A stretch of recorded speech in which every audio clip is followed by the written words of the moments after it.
I want to tell you about a feature in HOI4. It's been around for a long time, but you guys probably aren't aware of it. It potentially can give you free stuff in game. Back when the Navy was reworked, you've got hulls for ships, and recently tanks chassis have become a thing as well. However, with this feature that they added in Man the Guns, it also added a bunch of other buttons. You probably come into this every now and then. You're probably like, oh, I'll just hit the auto button and just generate whatever. But there is actually something else in here that should be talked about. And that button is one of these three down here. Start, save as new. I don't know why you'd ever do this other than the exploit everyone's talking about in a minute. And there's the also upgrade all modules thing, which is really freaking cool as well. Let's hop into a tank and just do it. The upgrade button is pretty sweet. So for instance, if you've got, let's say, a small cannon, then you get the first research for the interwar cannon. It improves it to an improved small cannon by hitting the upgrade button. However, by changing out the slot, you've got to pay XP. So for me, for instance, changing this from rivet armor to cast armor, this will cost me 8 army XP.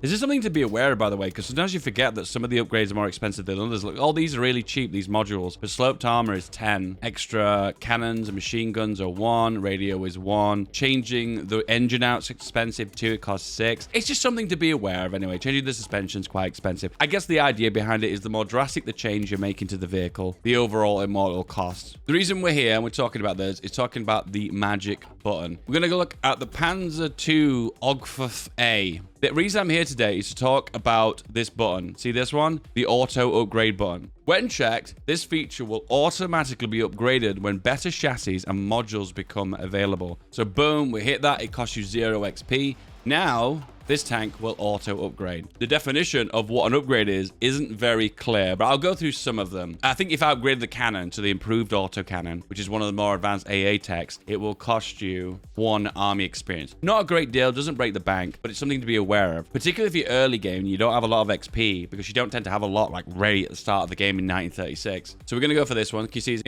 unlocks the improved auto cannon when we go for these technologies. Boom, done. And what has just happened here? This has now automatically became out of date. So now with this auto upgrade, this has become an old version. Now we have the new model. This one gone from 5.6 production cost to 6 production cost. It is the Panzer II. And because of that, look, the improved autocannon has unlocked. You have a new tank with this improved autocannon, and it was free. It was free. It had no cost. It was a free upgrade. Another example is radio as well. So if you were to unlock the more advanced radios, once again, it's marked that as an old model. And now we have the radio 2 on the A. I suppose you have to change it to the A. Now we're on the more advanced radio. Then we go for the more advanced radio again. The new model has been unlocked, the Panzer II-B. Once again, 7.6 production cost. We hop onto it. We can see that now it has an advanced radio on it. Once again, these were free upgrades. They usually would have cost you 1 XP. So a lot of people in my Sweden video was asking me the questions like, hang on a second, you didn't have any XP at the start of the game. How are you upgrading your Swedish tank? With the magic of the auto upgrade button. Here's the big one though. So what I've just showed you before is nothing. If you don't have auto upgrade selected, you have to build the whole tank from the get-go. So in this case, if I were to rebuild this tank, it's going to cost me 13 XP. That's pretty expensive, all right? So if you were to research a new chassis, it's going to cost you 13 XP. 13 XP, that's like 2.5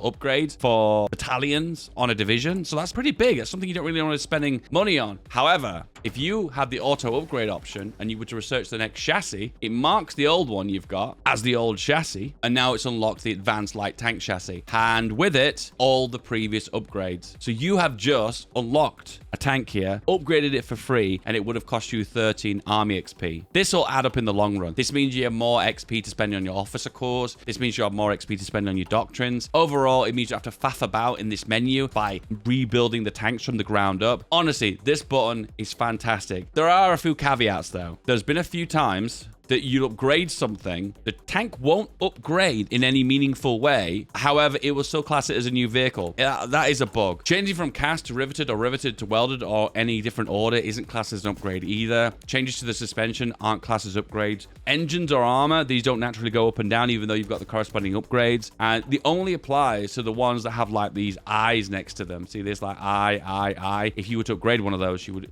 unlock the new model. Big question is if you were to unlock, let's say, turbine engine. Is that classed as an upgrade? No, it's not. But if you were to change that over, that is going to cost you. Wow, the gas turbine is really the way you get a lot of speed, isn't it? Wow, I never realized that. But man, it uses so much fuel. I frequently get people in my videos suggesting that I cheat. I thought every time you guys have a suspicion of like something sheepish is happening, I thought I'd show it off in a dedicated video. And this shows off why I'm able to upgrade my tanks so effectively. So the example I did in my Sweden game, I'll show you, is they start with this vehicle. Look at this beauty with its small cannon, and it's got its radio and all these goodies. The truth behind it is this tank isn't very good. Sorry, Sweden. But the truth is this tank's got a lot of problems. I guess it starts with well which is pretty sweet, but I'm not a big fan of torsion bar, to be honest with you. And I don't think radio is very effective on the very early models because it's a percentage increase. It tends to benefit you more late game when you've got more stats on your tank. However, when you make this tank and you, for instance, go for the interwar cannon, because it starts with a small cannon, which I'll say, by the way, this is one of the best cannons in the game because it gives you loads of piercing early game, 25 piercing. We'll mark that as upgrade, auto upgrade, didn't cost me anything. Go into research, go for interwar artillery. Standard upgrade you would do most games. And if you hop into here, it has upgraded it from the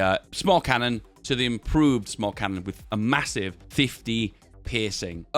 Amazing. The times where this is less effective is when you're intentionally using a very old model tank. I think in one of my games I was using the interwar heavy chassis, and every time I unlocked another heavy chassis, it thought I wanted to auto upgrade it, but I actually didn't want to. I suppose there's not really much sense to that really, but when you've got lots of production efficiency and the cost is really low for a very old chassis, sometimes it's not cost effective to change it over to the new models. I know you guys love super OP strong tanks. However, sometimes there's more of an argument for pumping out them in numbers. T-34 maybe? And same again as another example, you can unlock the radio upgrades, which will correspondingly upgrade the radio for free. So we've actually made 3 changes to this tank. Each of them would have cost 1 army XP. Now we've saved 3 army XP. Do you want to take it a step further? Yeah, why not? We're going to get the next tank. Boom, next tank. We've just unlocked the next model. Here it is, the improved light tank. Boom. Take it to the next level. Next one step beyond. There we go, boys. The advanced light tank chassis. Auto upgraded, keeping all the existing modules and tank parts, saving you about 26 XP. Whoa, that's expensive. So potentially the savings here initially are quite small. So you got the convenience early games because you don't have a lot of access to army XP. Second, overall the gains are massive because you're going to be saving a lot of XP. So initially it gives you options to upgrade your tanks. So you're producing tanks that have got better improvements with late game opportunities to save lots of arm XP to be spending on doctrines, for instance, which give you more firepower.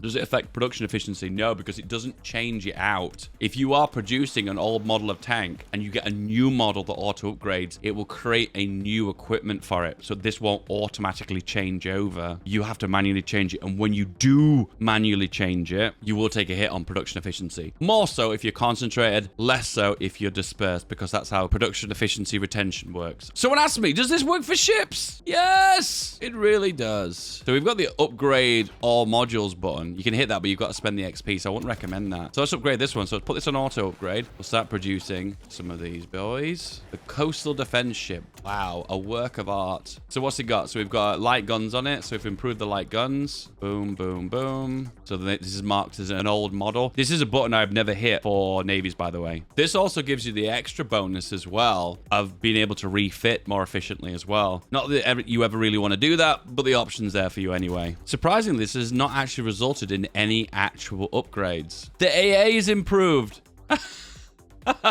So I think what's happening here is whenever you upgrade a potential module improvement, it looks back on all the previous modules and see if there's anything unlocked. So previously I unlocked the better AA, so it's actually put a better AA gun on it from a previous upgrade that I made. The advanced battery, the battery that you never get a chance to make because it goes on a big ship and big ships take forever to make, and you get it in 1944, meaning the ship will be complete in like 1947, 1948 where the war's already done. Oh, great. I love it. Yeah, there we go. We've got a Mark IV medium battery on that now. Plus, you've got all the other stuff as well. So you've got fire control. What about engines? I just thought I'd test this out, by the way. I actually really don't know even know if this is a thing. Engines, armor. Yep, maxed armor. max engines as well. Just a heads up, by the way, you never want to be converting and refitting a ship with a new engine, because if you look here, this is the cost for producing this ship from nothing, building a brand new one. This is the cost for refitting a new engine into it. It actually costs more to refit an existing ship than it is to build a brand new one. Why? Because of the engine. Look at the engine. 4,000 to refit, upgrade the engine, 9,200. You never want to be fitting new engines into ships. Never do it. So these are the secondary batteries. So I suppose you can upgrade the secondary batteries again. So now you've got the dual purpose one. I love the dual purpose. It gives light attack as well as anti-air. It's nice to have both, I guess. People say it's not very good because light attack stacking is better. There is one pitfall to this that I need you guys to be aware of. I've found when you have this button enabled, it can sometimes get a little bit busy in your production, because every time you unlock a new module, you're constantly being told that you need to upgrade the previous ship. I would advise you, if you've got the ship that you want and you're not interested in upgrading it, to untick it. There's no cost for it, but that just means you don't have to be constantly reminded for upgrades and stuff. That's going to save you like 5 Navy XP, which in all fairness, I don't think you should ever do, because you get loads of Navy XP in HOI4. Same with air experience as well. It's something you get in abundance that you really never need to worry about. However, the land XP with the tanks is a biggie, and I would really recommend you take advantage of it, particularly early game, and particularly if you are a democracy. Don't forget to like and subscribe. You think this video was good? Well, this one is the final form. Click it.